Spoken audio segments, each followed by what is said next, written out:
এটা dead body পোৱা গৈছে এইটো বেথাগাঁও বামুনপাৰাত অন্তৰ্গত खुलुमबाय बयखौबो आंनि चेनेलाव फिन खेब बरायहरबाय गेमस्रि दैमारिनि बिखय आं मोननैसो सावरायनो नागिरदों मानोना नोंथांमोना फेसबुकआव पेजाव गेमस्रि दैमारि सिस्टारनि अफिसियेल पेजाव नोंथांमोना मोनसे हाबानि पिक नुदों जानांगौ बे पिकआनो मानसिफोरा माने फोथायाखै रियेल ना फेक ना मा होननानै सोरजों जाखो ना लावदुमखौ ब्रेकआप खालामखो लावदुमजों नङा माथो सिमां सायनारि एक्टरजोंसो माने बेखौ नुदों माथो होननानै एक्सुवेलि गेमस्रि सिस्टारा माने इम'जि खाना दोनदो सिमां सायनारिनिखौ थिनानै दारना मोखांखौ मोनथियाखैमोन रावबो सोर बि दराया होननानै ओमफ्राय आं नैयाव होनो नाजादों स्क्रिनाव बियो लोगोफोर फेक हाबासो आरोना माने रियेल हाबा नङा बियो सिमां सायनारि एक्टरजों माने मोनसे मिउजिक भिडिअ फैगासिनो बिनि थाखायनो होनाय जादों ओमफ्राय गोबां मानसि कनफिउस जादों आरोना बे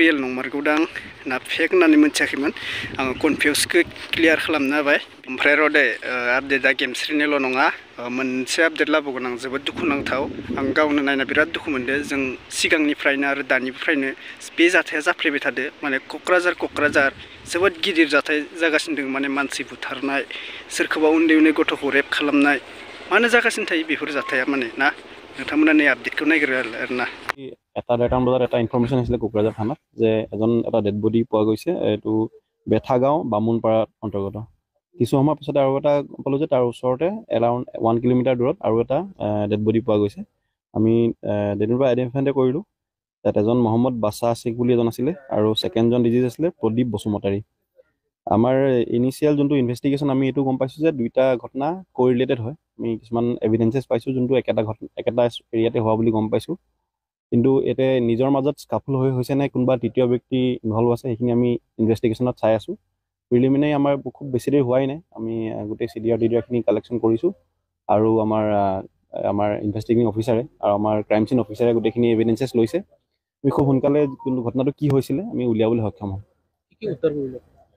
এতিয়ালৈকে আমি এখন চাকু পাইছোঁ ষ্টেপ হেৰি কৰা যোনটো আৰু কিছুমান এনেকুৱা এভিডেঞ্চ পাইছোঁ যোনটো একেটা ঘটনাত একেটা জেগাতে হোৱাৰ কিছুমান এভিডেঞ্চেছ আছে এতিয়া আমাৰ ৰিভিল কৰিবলৈ অসুবিধা হ'ব আমাৰ অলপ টাইম দিয়ক আমি গোটেইখিনি ক'ম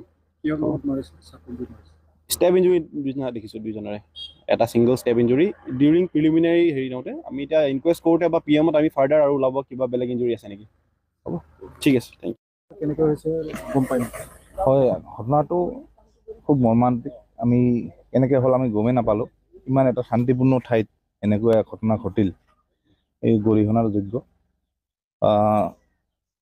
প্ৰদীপ বসুমতাৰী বুলি মামা হয় নাম এই বহুত জনপ্ৰিয় মানুহ হয় গাহৰি পাইকাৰী কৰে এই বহুত ভাল স্বভাৱৰ আছিল তো এটামান বজাত আমি খবৰ পালোঁ যে এই নতুন গাঁও বুলি কয় মালগাঁও এৰিয়াৰে পৰে ডিবলাই বিলৰ কাষতে এই হাবিত মৃতদেহ পৰি আছে তো আমি দূৰদূৰকৈ আহি চালোঁ যে লেফ্ট ছাইডত তেখেতক কোনোবাই চকা অস্ত্ৰেৰে আঘাত কৰি মাৰিছে আৰু অলপ পিছতে ডিবলাই বিলৰ কাষতে আৰু এটা তেনেকুৱা একে ঠাইতে একে জেগাতে আঘাত কৰি আৰু এজন মানুহক কোনোবাই মাৰিছে দুজনক একে ঠাইতে একে জেগাতে মাৰিছে এই কিলাৰ হ'ব লাগে নহ'লে একে ঠাইতে কিয় আঘাত কৰিব ই জানে কোনখিনি জেগাত আঘাত কৰিলে মানুহ মৰে তো বহুত গৰিহণাযোগ্য আমি কোকৰাঝাৰ পুলিচ তথা অসম আৰক্ষীক আমি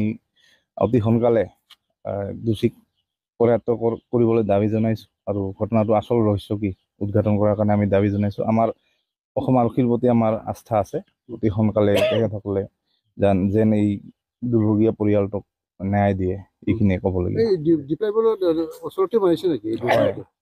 হয় এজন ডিবলাই বিলৰ ওচৰতে আছিল পৰি আৰু এজন 1 কিলোমিটাৰ মান দূৰত নতুন গাঁও বুলি কয় এইখনো ডিবলাই বিলৰ ওচৰতে নতুন গাঁও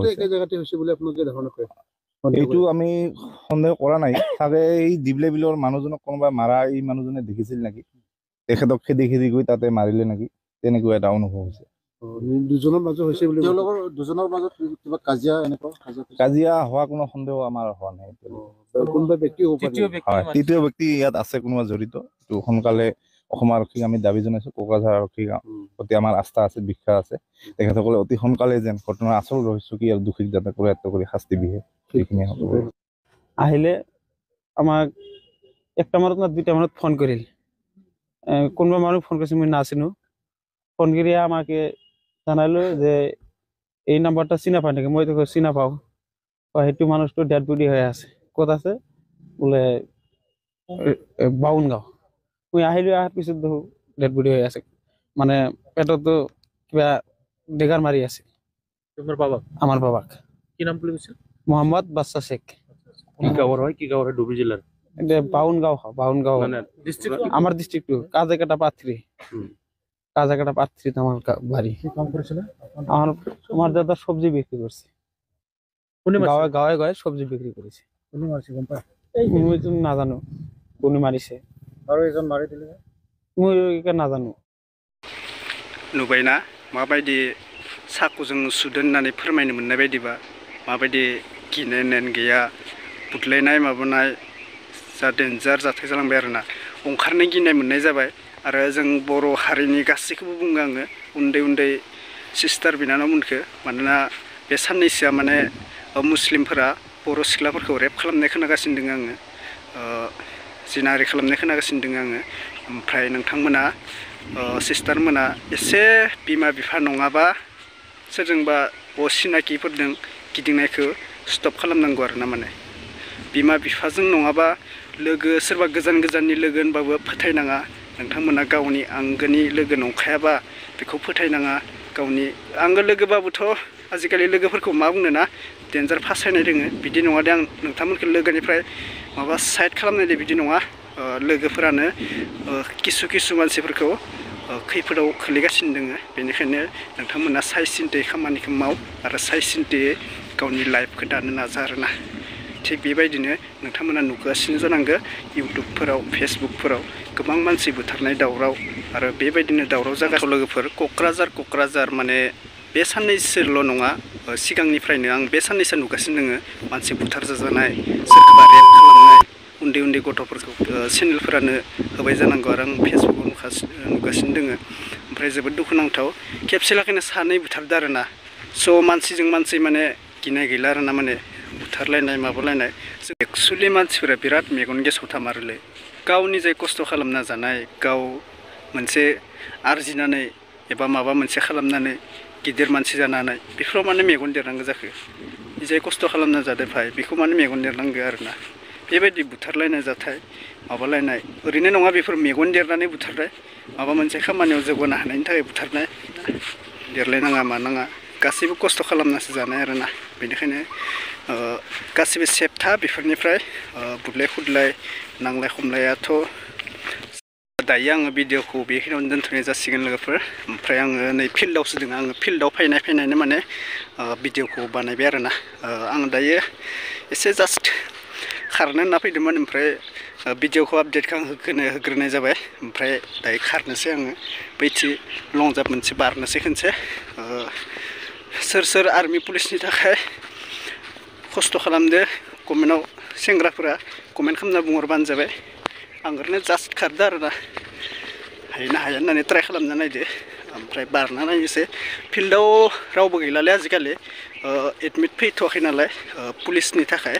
गासैखौबो अनलाइन खालामखादोंमोन जानांगौ। एडमिटआ माला फैगोन मिथिया, मेफोराव फैनो हागौ, मार्च मे बा बेफोराव फैनो हागौ।